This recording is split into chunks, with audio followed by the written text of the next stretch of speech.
وأنتم مسلمون يا أيها الذين آمنوا اتقوا الله وقولوا قولا سديدا يصلح لكم أعمالكم ويغفر لكم ذنوبكم ومن يطع الله ورسوله فقد فاز فوزا عظيما. اللهم لا علم لنا إلا ما علمتنا اللهم علمنا ما ينفعنا وزدنا علما وأصلح لنا شأننا كله ولا تكلنا إلى أنفسنا طرفة عين. معاشر المسلمين والmuslimat rahimani Allah wa iyyakum ajma'in. Bapak-bapak, Ibu, saudara-saudara jamaah maghrib yang dirahmati Allah, alhamdulillah kita bersyukur kepada Allah Subhanahu wa taala atas limpahan rahmat dan karunia-Nya kita semuanya dalam keadaan sehat. Alhamdulillah. Atas taufik dan hidayahnya kita bisa hadir di Masjid Al-Bayyinah sebagai ini dalam rangka beribadah kepada Allah, sholat berjamaah dan juga menghadiri majelis ilmu. Mudah-mudahan Allah tambah iman kita, Allah tambah taufik juga kepada kita, dan juga kita berharap Allah tambahkan pahala juga kepada kita semuanya. Baik, salam dan salam atas Rasulullah SAW sebagai uswah hasanah dan qudwah muqtadah. Malam hari ini materi kita adalah kitab Al-Kabair, yaitu karya Az-Zahabi, dosa-dosa besar. Masih mengantar ya. Pada pertemuan yang lalu kita sebutkan surah An-Najm 31 dan 32. Kemudian ditafsirkan di sini oleh Ibnu Katsir rahimahullah. Thumma fassara al-muhsinin. Siapa orang-orang yang al-muhsinin kan kita? Dijelaskan di sini, ditafsirkan bi annahum alladziina yajtanibuna kaba'iral itsm wal fawahish. Ay la yata'atawna al-muharramat wal kaba'ir. Wa in waqa minhum ba'd as-sagha'ir fa innahu yaghfiru lahum wa yasturu 'alaihim. Kemudian Allah SWT menjelaskan muhsinin, yang biasa diterjemahkan orang-orang yang berbuat baik. Ini termasuk tingkatan yang tinggi, ihsan, ya, bahwa mereka adalah orang-orang yang menjauhi dosa-dosa besar dan perbuatan-perbuatan keji, yaitu mereka tidak melakukan perbuatan-perbuatan haram dan juga tidak melakukan dosa-dosa besar, meskipun melakukan sebagian dosa-dosa kecil, karena sesungguhnya Allah mengampuni mereka dan menutup aib mereka. Sebagaimana ayat menyatakan, kalau kamu tinggalkan dosa besar, ya, yang kamu dilarang mengerjakannya, Allah ampuni. Maka kita ulang-ulang bahwasanya dosa-dosa kecil bisa otomatis Allah ampuni, bisa Allah hapus dengan amal-amal soleh yang lain, tidak dengan dosa besar. Perlu tahu taubat. Jadi disebutkan ya tadi jelas, tetapi ini bukan maksud dari ayat ini adalah seseorang meremehkan dosa kecil, bukan. Walaupun dosa kecil tidak perlu bertobat, bisa gugur dengan amal-amal saleh, tetapi bukan bermaksud untuk meremehkan. Ini disebutkan karena dua perkara. Kita tidak boleh meremehkan dosa kecil, ya, karena dua sebab. Yang pertama adalah dosa-dosa kecil jika banyak dan sering dilakukan berulang-ulang, israr, gitu ya, ini juga bisa membinasakan. Karena meskipun kecil, sedikit katakanlah, tapi dikerjakan sering terus-menerus, maka kuantitas dosanya bisa seperti kuantitas dosa besar. Mungkin orang mencuri sekali, tetapi dosa kecil sekali dikumpulkan mungkin lebih banyak dosa kecil kan begitu. Nah, mungkin ada orang yang infak sekali, infak 100.000, tapi sebulan sekali. Ada orang cuma mungkin 5.000, tapi tiap hari, tiap waktu, gimana tuh? Kan itu kira-kira kalau boleh untuk perbandingan ya, untuk kuantitas ya. Yang kedua, kenapa kita nggak boleh meremehkan dosa kecil? Memang benar, dosa-dosa kecil bisa digugurkan dengan meninggalkan dosa besar. Ketika seseorang menjauhi dosa besar, dosa kecil otomatis turun. Dan juga ya dengan amalan-amalan soleh. Makanya dikatakan ittaqillah ayatullah kunta wa addi isai'atal hasanah tamhuha. Iringilah, ikutilah ya perbuatan yang buruk dengan yang baik. Karena perbuatan baik setelah perbuatan buruk itu akan menghapus tamhuha. Ya, kedua kali jelas dikhulqin hasan. Ya, tapi ya di sini jika seorang semakin sedikit melakukan dosa-dosa kecil, ya semakin sedikit, ya maka tentunya semakin sedikit pengguguran dosa-dosa kecil, sehingga apa? Diganti dengan diangkatnya derajat. Kalau dosa kecil banyak kan, ya untuk menghapus-hapus itu saja, ya. Tapi kalau dosa kecil sedikit, amal-amal soleh yang dikerjakannya bisa mengangkat derajatnya di sisi Allah Subhanahu wa Ta'ala. Masyaallah muslimin muslimat adana Allah wa iyyakum ajma'in. Ibnu Mulakin rahimahullah mengatakan, ya maksudnya setiap amal soleh bisa menggugurkan dosa-dosa kecil, termasuk istilah kan, dengan lisan dan dengan sedekah dan sebagainya. Jika mendapati dosa kecil itu, maka akan menggugurkannya. Orang beramal soleh, dia punya dosa kecil, maka dosa kecil tergugurkan beramal soleh. Jika tidak mendapati dosa kecil, karena kalau tidak habis dosa kecilnya, bisa jadi ya, atau mungkin anak kecil belum takrib gitu kan, atau memang Allah beri taufik, Allah jaga, Allah bimbing sehingga dia tidak melakukan dosa kecil, maka amalan-amalan soleh tadi yang kecil tadi, ya, yang dia lakukan, maka akan menjadikan dicatat sebagai apa? Kebaikan-kebaikan baginya. Karena nggak ada yang dihapus kan, kemudian juga diangkat derajatnya dengan amalan-amalan tersebut. Jadi kalau bisa amalan-amalan kita bukan sekedar menghapus dosa kecil apa, tapi nggak ada punya nilai kan, dosa kecil amal hapus, adro itu ya kan. Tapi kalau bisa amal kecil dihapus, kemudian dicatat sebagai pahala, dan setelah itu bisa diangkat derajatnya di sisi Allah Subhanahu wa Ta'ala. Maka hendaknya kita tetap meninggalkan dosa kecil, ya, agar pahala kita dan derajat kita semakin tinggi. Jadi jangan hanya yang penting dosa besar kita tinggalkan, kan otomatis dosa kecil diampuni. Ini tentunya ya keliru. Kemudian setelah menyebutkan ayat di atas, Imam Az-Zahabi rahimahullah menyebutkan hadis yang senada dengan ayat-ayat tersebut, yang menjelaskan bahwa jika dosa-dosa besar ditinggalkan, maka Allah SWT akan mengampuni dosa-dosa kecil. Itu yang disebutkan yang dilakukan Imam Muslim, as-salawatul khams wal jum'atu ilal jum'ah kafaratun lima bainahunna ma lam tughsal kabair.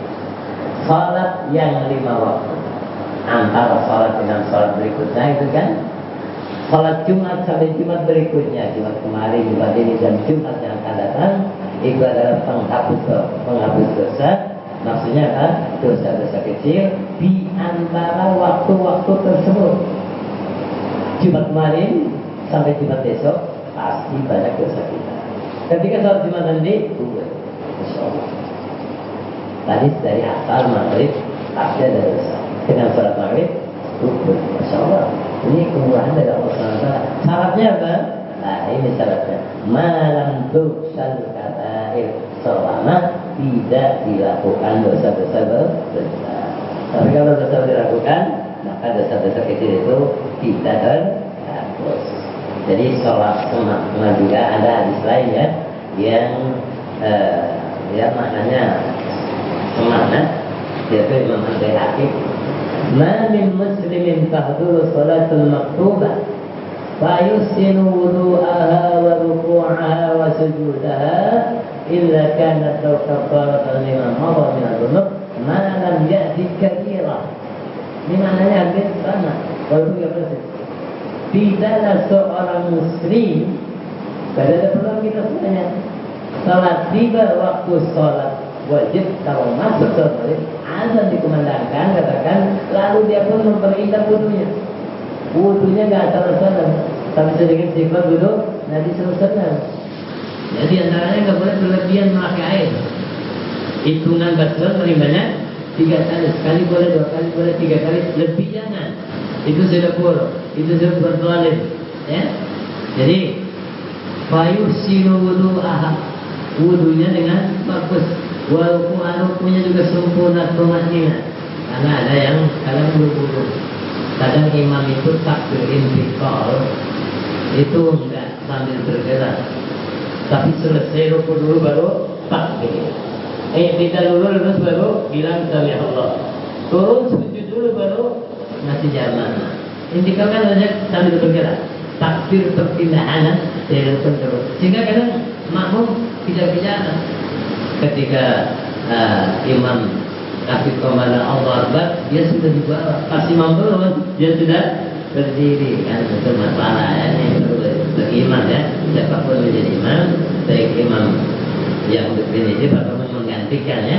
Jadi sini jelas, mamin muslimin tahdur sholat maktubah, tidak seorang muslim yang datang waktu sholat wajib, sholat fardu, fayuhsinu wudu'a, dia berwudu dengan yang sebaik-baiknya, wa rukunya sempurna, wa sujudah sujudnya demikian, tumakninah itu masuk rukun, masuk di setiap, ya, sujud, ruku itu harus tumakninah karena rukun, ya. Kemudian apa? Kalau ini dilakukan, illa kanat lau kafaratan lima madha minadz dzunub, masyaallah, ya. Kalau yang bisa dilakukan, maka akan menjadi pengukur, penghapus katakanlah dosa-dosanya yang telah lalu. Syaratnya sama, malam ya'ti kabirah, selama dia tidak melakukan dosa besar. Ada kita berusaha, ya. Karena tinggal meninggalkan ini mudah. Kalau perintah mengerjakan berat, suruh salat sunat berat, suruh baca Quran berat, suruh ini tinggal meninggalkan saja. Kan masa nggak bisa meninggalkan itu, ya? Pahalanya bisa menggunakan dosa kecil. Kemudian Imam Az-Zahabi rahimahullah mengatakan, "Bad'ayyana 'alaina al-fahs 'anil kaba'ir ma hiya likay yajtanibaha al-muslim." Jadi kata penulis Imam Az-Zahabi, maka wajib atas kita mencari apakah dosa besar itu. Kita harus tahu, ya, agar seorang muslim bisa menjauhinya. Kalau nggak tahu gimana kan dijauhinya? Nah, harus tahu apa saja termasuk dosa besar, kan gitu. Maka jika kita telah tahu keutamaan meninggalkan dosa besar, kan jelaskan sudah ulang-ulang. Jadi apa keutamaan meninggalkan dosa besar? Dosa kecil akan diampuni. Maka selanjutnya apa? Sebagai menghindari, kita harus mengenal, tahu, paham apa itu dosa-dosa besar, supaya kita bisa menghindarinya. Ini bagaimana perkataan seorang penyair, qala syair, "Arabtu syarra la bisyarri lakin litalqi, faman la ya'rifu syarra minan nas yaqti." Aku mengenal keburukan, tahu keburukan, ya, bukan untuk melakukan keburukan, tetapi untuk menjauhinya. Oh, ini buruk, tinggalkan, ini dosa, tinggalkan itu. Bukan untuk mengerjakannya, kan gitu. Barang siapa yang tidak mengenal keburukan, tidak tahu itu buruk, terus mengerjakan yang buruk, maka dikhawatirkan terjatuh di dalamnya. Dikiranya baik, dikiranya benar, rupanya tidak. Bakar bin Hunais juga mengatakan, kaifa yattaqi man la yadri ma yattaqi. Bagaimana seorang bisa menjaga diri dari suatu bahaya jika ia tidak mengetahui bahaya apa yang harus dia jaga dirinya dari. Kalau nggak tahu bahayanya tinggal di pantai tsunami, ya siap. Nggak tahu bahayanya tinggal di bukit longsor. Tapi kalau tahu, tentu menghindari, kan. Orang lurus senang banget tinggal di pinggir kali, bisa mandi, air jernih, cuci santai. Tapi kondisi sekarang, orang mungkin berpikir ulang untuk buat pikir dan kira-kira gitu. Kalau kita tahu, maka kita akan waspada, kita akan menghindari. Itu pentingnya kita mengenal. Jadi mengenal keburukan bukan untuk kita kerjakan, tetapi untuk kita hindari dan jauhi.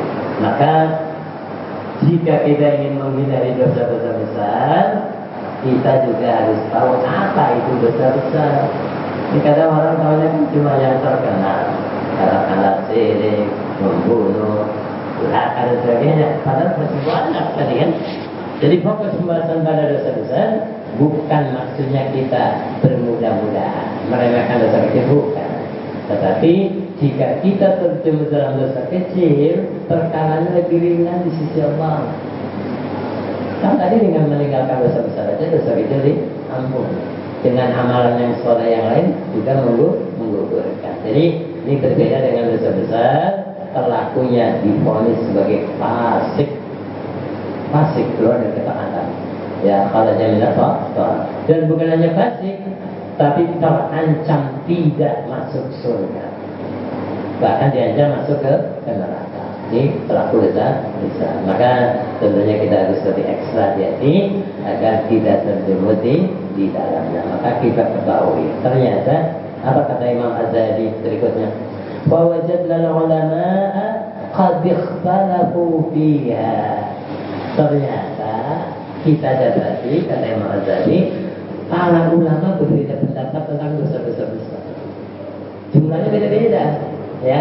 Nah, jadi gimana? Ya makanya nanti kita lihat apa sih definisi dosa besar gitu ya. Jadi untuk mengenal apa saja dosa-dosa besar, maka harus diketahui definisi dosa besar, ya. Dan apa perbedaannya dengan dosa kecil. Kalau nggak tahu bedanya, sama aja, ya. Ya walaupun secara prinsip semua dosa kita usahakan untuk ditinggalkan, tapi dosa besar lebih diprioritaskan untuk dijauhi, kan begitu. Baik, definisi dosa besar apa itu? Ya, jadi setelah terjadi perselisihan di kalangan para ulama, ulama berbeda pendapat. Karenanya Imam Az-Zahabi berkata, "Fawajadna al-ulama'a qad ikhtalafu fiha." Ternyata kita mendapatkan para ulama itu berbeda pendapat tentang dosa-dosa besar. Setelah itu Imam Az-Zahabi rahimahullah menyebutkan sebagian perselisihan di antara mereka. Bagaimana untuk kita ketahui, ya. Kata Imam Az-Zahabi, "Faqila yasab'un wahtajju biqali sallallahu ya ijtanibus sab'al mubiqat." Ada yang berpendapat, ya, 7 kan. Dia 7. Apa hujahnya? Ya hujahnya hadis Nabi, ya. Ijtanibu as-sab'al mubiqat. Kita bisa menjauhi, menghindari, ya, dosa-dosa yang membinasakan tadi. Jadi Mazhab menyebutkan ini sekian istilah ulama, perbedaan ulama terkait definisi dosa, ya. Ada juga yang mengatakan jumlahnya, ya, 7. Karena Nabi mengatakan apa? Ijtanibus sab'al mubiqat. Jauhilah oleh kalian 7 perkara yang membinasakan. Tapi dalam sebuah hadis kan tentu harus dikumpulkan banyak hadis kan, saling melengkapi kan gitu.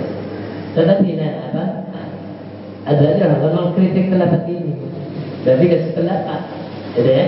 Ada yang berpendapat dosa-dosa itu dasarnya di sini. Tapi beliau Imam Ghazali mengkritik, beliau kasih pendapat, dan beliau lebih cenderung, ya, kepada pendapat Ibnu Abbas, ya. Ibnu Abbas, dia mengatakan, ya, wajah Ibnu Abbas qala hiya ila sab'in aqrab min ila sab'in. Jadi kalau Ibnu Abbas, ya, dosa-dosa jumlahnya, ya, itu bukan 7 gitu ya. Bahkan lebih dari itu, ya. Bahkan sampai 70 gitu kan. Jadi menurut pendapat bahwa dosa-dosa itu sekitar 70, ya, bisa lebih, ya. Adapun mengenai hadis di atas, maka tidak membatasi bahwa dosa itu hanya 7. Walaupun Nabi mengatakan jauhilah 7 dosa yang membinasakan, tapi itu bukan pembatasan.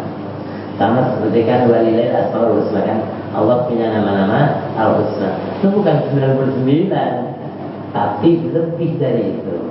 Cuma disebutkan dalam hadis kan 100 kurang 1 kan itu 99, tapi masih ada yang lain. Jadi sini kembali kepada masalah dosa besar ini.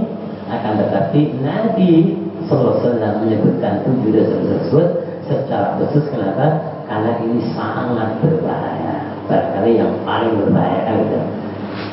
Kemudian definisi dosa besar dan dosa kecil. Ya, Ibnu Taimiyah, Syekhul Islam. Ya. Jadi memang sekali lagi para ulama beda pendapat terkait definisi juga beda-beda, jumlahnya juga beda-beda ya. Syekhul Islam dan dia pernah ditanya tentang beberapa pendapat itu. Dari bisnis tersebut akhirnya menimbulkan perbedaan pendapat ya terkait jumlah dosa besar. Pendapat pertama mengatakan bahwa dosa besar adalah dosa yang diharamkan seluruh syariat. Dari Nabi Adam sampai terakhir yang dilarang, diharamkan oleh seluruh syariat dari Allah, ya, maka itu dosa besar. Jadi semua nabi-nabi sebelumnya mengharamkannya. Ini pendapat ini kurang tepat menurut ya penulis. Siapa sih ulama yang tahu seluruhnya? Kan nggak mungkin semuanya dari nabi yang pertama sampai terakhirnya. Sehingga bisa mengetahui siapa saja dosa yang diharamkan oleh seluruh syariat para nabi, nggak mungkin. Sudah dikategorikan sebagai dosa besar. Kalau syaratnya harus diharamkan oleh seluruh syariat. Tentu tidak diragukan bahwa ada dosa-dosa besar yang seluruh nabi pasti mengharamkannya, ada. Sudah ya, katakanlah berdusta, semuanya mengharamkan, atau berkhianat, atau mencuri bahkan cuma sebutir beras atau gandum, atau melihat yang haram. Demikian juga ya sedikit gangguan dengan kepada orang lain, semuanya ini dilarang. Ini tentu diharamkan dalam syariat para nabi. Tetapi apakah hal tersebut merupakan dosa besar? Tentu jawabannya tidak, gitu kan? Kemudian contoh lain, kalau seluruh harus diharamkan oleh seluruh syariat. Lari dari medan pertempuran, udah di hadapan lawan, di depan musuh, lari ke belakang, ini dosa besar dalam syariat Islam. Bisa dibunuh kan? Sementara dalam syariat sebagian nabi yang lain, jihad pun tidak disyariatkan.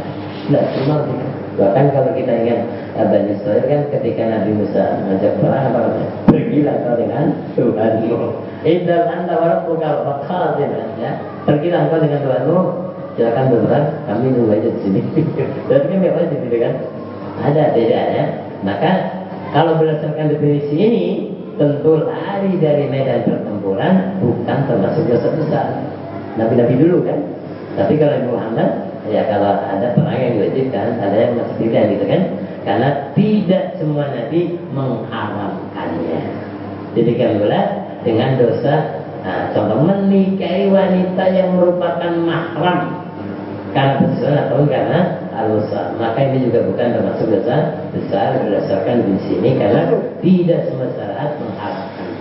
Kalau kita umat tadi kan tidak boleh menikah mahram aja nggak boleh, apalagi kekali. Kalau anak Nabi Adam gimana? Kan kalian silang gitu kan? Berarti nggak bisa masuk definisi ini. Ini untuk kita ketahui saja.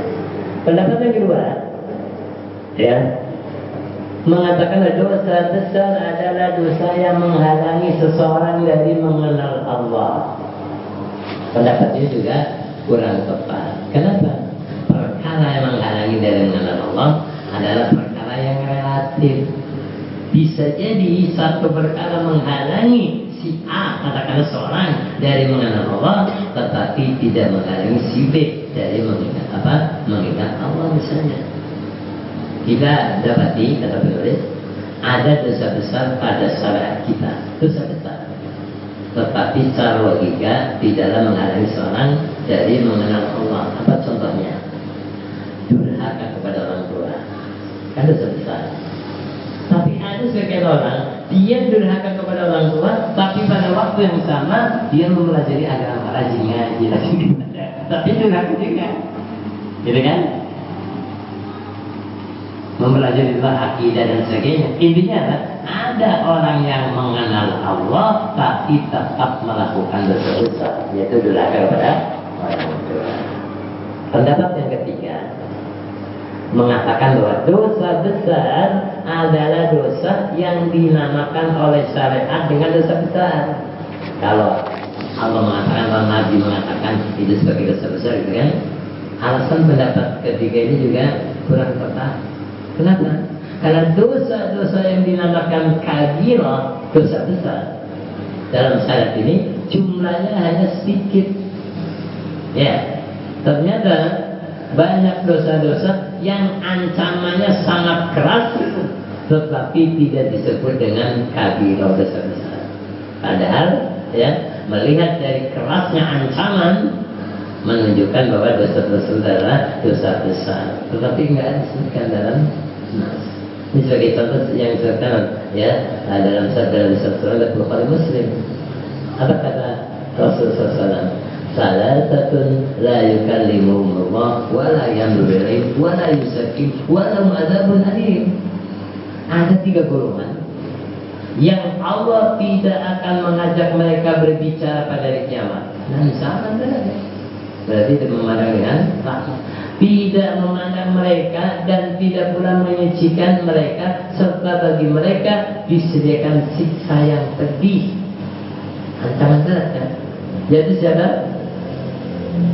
Rajulun ala fatima'in bitariq yamna minhu ajlas tadi. Ada seorang yang memiliki kelebihan air di jalan, lalu dia enggan memberikannya kepada ibu bekal lebih, nggak mau kasih orang. Ya kan? Kemudian warajulun baya rajulan la yubayyi'uhu illa lidunya. Ada seorang yang berbaikat kepada seorang pemimpin dan dia tidak berbaikat padanya kecuali demi kepentingan dunia. Ya. Bila dia berikan apa yang dia sukai, ya maka dia akan memelihara janjinya. Tapi kalau tidak, maka dia akan tidak akan menjaga janjinya. Begitu juga, ya. Warajulun sawa marad rajulan bisir adin badal asr. Fahalafa billahi laqad asa biha kaza wa kaza fa akhadha. Seseorang yang menawar barang dagangan kepada seorang setelah waktu asar, lalu dia bersumpah bersama Allah, sungguh dengan harga sekian dan sekian aku memperoleh barang seperti ini, padahal dia dusta. Jadi perbuatan-perbuatan dosa yang disebutkan dalam hadis ini tidak dinamakan oleh Nabi dengan kabirah, dengan dosa besar, tetapi ya kalau melihat ancamannya tentu tidak dilakukan lagi bahwa dia merupakan dosa besar, karena ancamannya sangat akan dikasih azab yang sangat pedih, gitu kan? Nah, kemudian pendapatnya keempat mengatakan dosa besar adalah dosa yang ada hukum hadnya di dunia, ada hukum had. Katakan mencuri dipotong, gitu ya, berzina dirajam, gitu ya.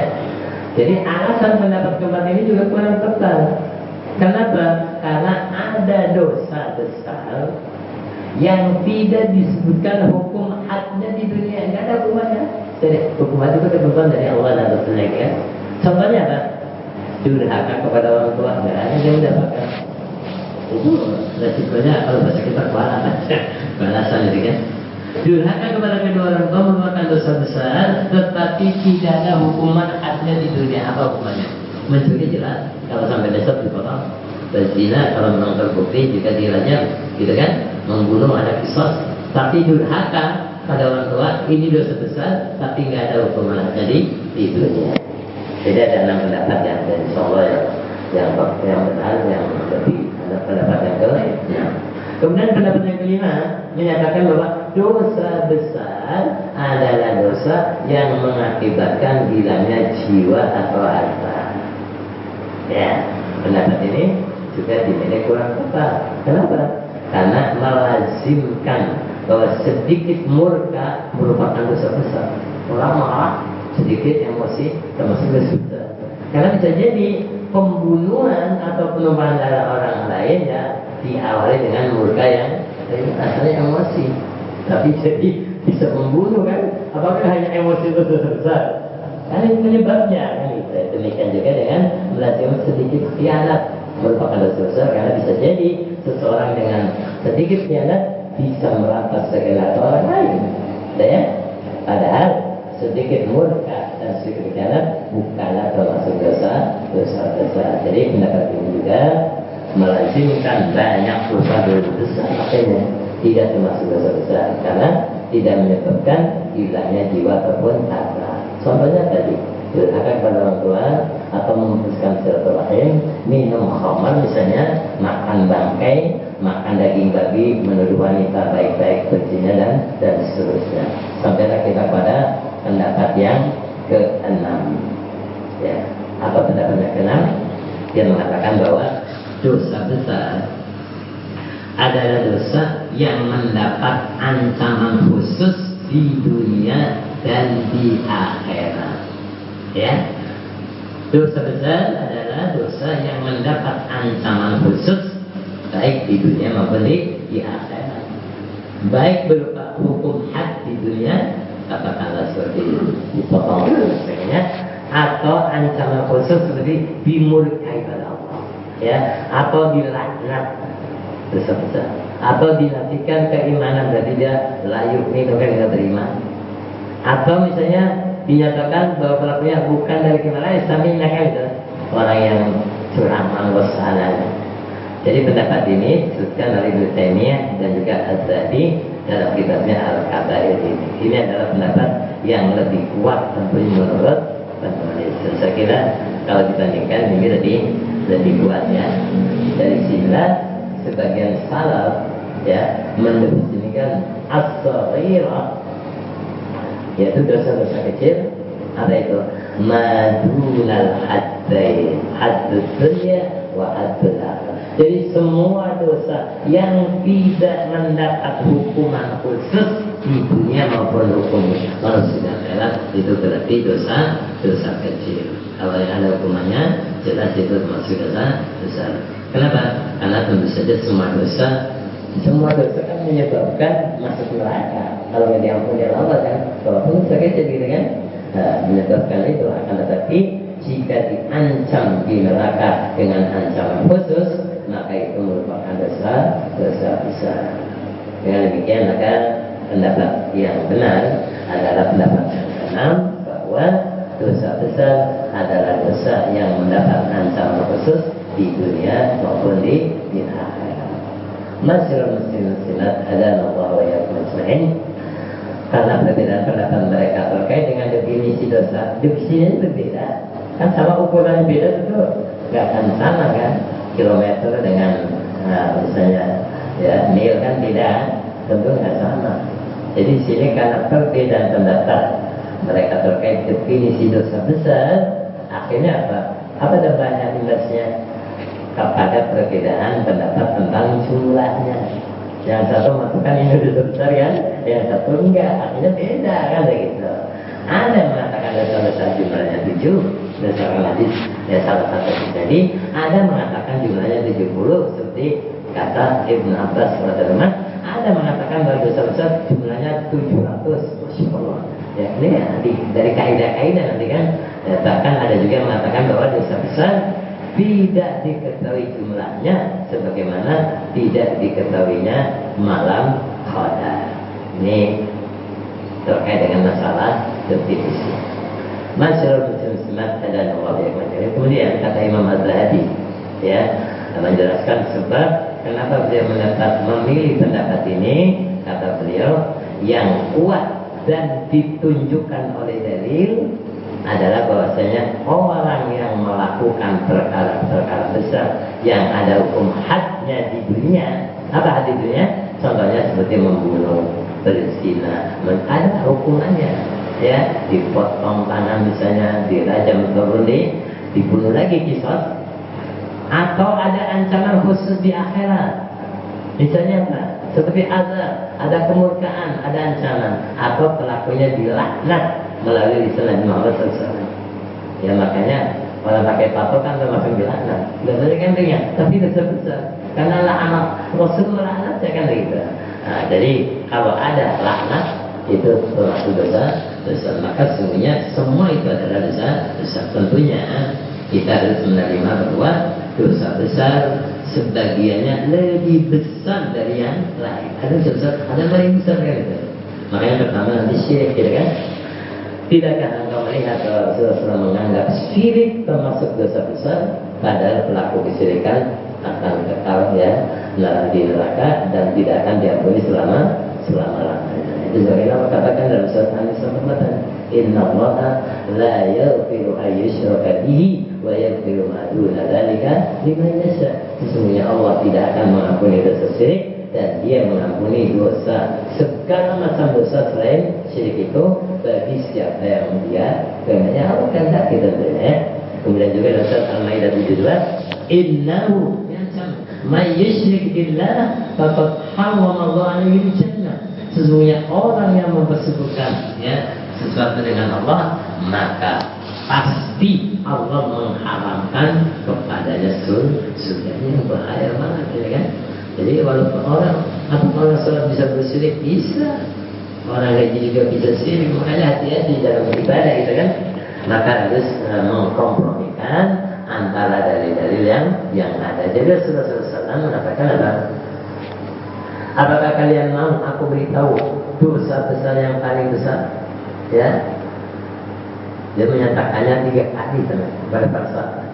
Maka pada menjawab, mau ya Rasulullah. Maksudnya mau kan? Pada Nabi menyebutkan al-isyraku billah, ya, wa huququl walidain. Wajar, bahkan mutakian fakal ala wa qala zur ditambah lagi. Qala famansan yukarriruha hatta kunna laitul sakat. Ini mengatakan ya. Jadi menyekutukan Allah, durhaka kepada kedua orang tua, ya, itu termasuk dosa besar. Lalu beliau duduk. Sebelumnya beliau bersandar. Setelah Nabi duduk, kemudian ditambah ala wa qauluz zur. Dia ketahuilah juga perkataan dusta atau persaksian dusta. Jadi saksi bohong, saksi bayaran itu termasuk dosa besar, gitu kan? Jadi Rabi mengatakan beliau terus mengatakannya berulang-ulang, ya. Hingga kami pun mengatakan sekiranya beliau diam, udah risih dia, tapi ulang-ulang gitu ya. Jadi Rasulullah menjelaskan bahwa perkataan atau persaksian dusta termasuk dosa besar yang paling besar. Coba ada kan, ada syirik dulu gitu kan. Padahal Rasulullah tidak menyebutkannya di antara 7 tadi yang 7 itu tidak ada yang termasuk saksi palsu atau saksi yang dusta tadi dalam yang rangkaian 7 dosa tadi nggak ada disebutkan dengan ya juga dengan apa? Dosa durhaka kepada kedua orang tua ini juga dan ada disebutkan dalam 7 perkara yang membinasakan. Masyaallah muslimat ada Allah wa yakumain. Jadi inilah pendapat yang terkait dengan apa yang ditunjukkan oleh dalil dan sesuai dengan perkataan salat yaitu Ibnu Abbas radhiyallahu yang di sini An-Nawawi itu mengatakan perkataan Ibnu Abbas jumlah dosa-dosa besar 70 itu lebih kuat daripada yang mengatakan jumlahnya hanya 7. Dan demi Allah Ibnu Abbas telah benar ya. Ini menunjukkan bahwa pendapat tersebut adalah pendapat yang dipilih oleh Imam Adzhabi yang menulis kitab ini Al-Kabair lebih condong, lebih sependapat dengan yang dikatakan oleh Ibnu Abbas bahwasanya sampai 70 bukan hanya itu. Kemudian Imam Adzhabi rahimahullah menjelaskan ciri-ciri dosa besar. Yang pertama ada hukum hati dunia. Contohnya apa? Zina, mencuri, atau maksud murtad, membunuh orang lain. Ada hukumannya jelas.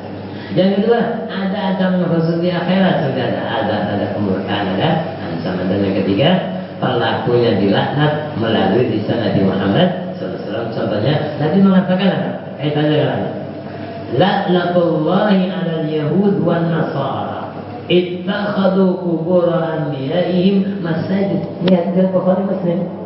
Semoga Allah melaknat ya, menimpakan laknat pada siapa? Orang-orang Yahudi dan Nasrani. Kenapa? Apa sebabnya mereka kenapa dilaknat? Mereka menjadikan kuburan para nabi mereka sebagai masjid. Jadi ini termasuk dosa besar. Jadi ketika Rasulullah SAW Dia menyebutkan 7 dosa yang membinasakan, bukan maksudnya membatasi ya jumlah dosa besar hanya 7, karena ada dalil-dalil lainnya yang menyebutkan tentang dosa besar yang tidak disebutkan oleh Rasulullah tersebut. Contohnya tadi durhaka kepada orang tua ataupun sumpah palsu. Dan sebagian ulama menambahkan ciri-ciri dosa besarnya. Ya, satu poin di sini kalau disebutkan kan dinafikannya kesempurnaan iman. Jadi imannya tidak sempurna lagi. Dinamakan dengan kabir dosa besar, disebut dengan mubiqah dosa yang membinasakan, disebut dengan fahisyah dosa yang keji, pelakunya disertai dengan kefasikan.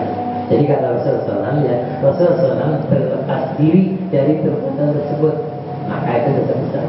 Atau misalnya Rasulullah mengatakan pelakunya bukan termasuk golongan kami, berarti dosa besar. Laisa minna ya, manusia ya. Apa amalnya gugur, berarti dosa besar. Seperti yang tertinggal saat asal kan, itu kan amalnya gugur, misalnya hati teramalu atau menjadi musuh Allah, terhalangi dari total, seperti al-bid'ah kan, mengharamkan darinya surga. Misalnya kalau Allah bilang diharamkan baginya surga, itu berarti dosa besar.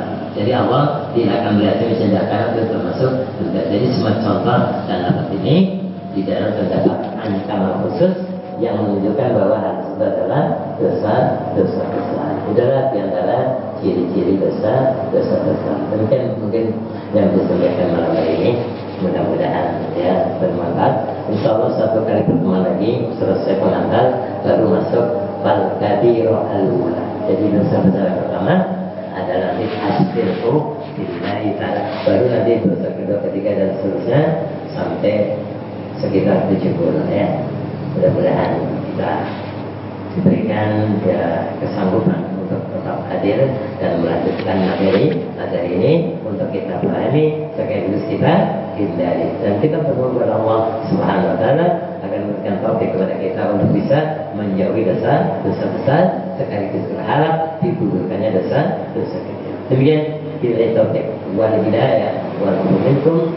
Kita cukupkan dengan sama-sama mohon ampun kepada Allah Subhanahu wa taala. Subhanakallahumma wa bihamdika asyhadu an la ilaha illa anta astaghfiruka wa atubu ilaik. Mohon maaf. Wassalamualaikum warahmatullahi wabarakatuh.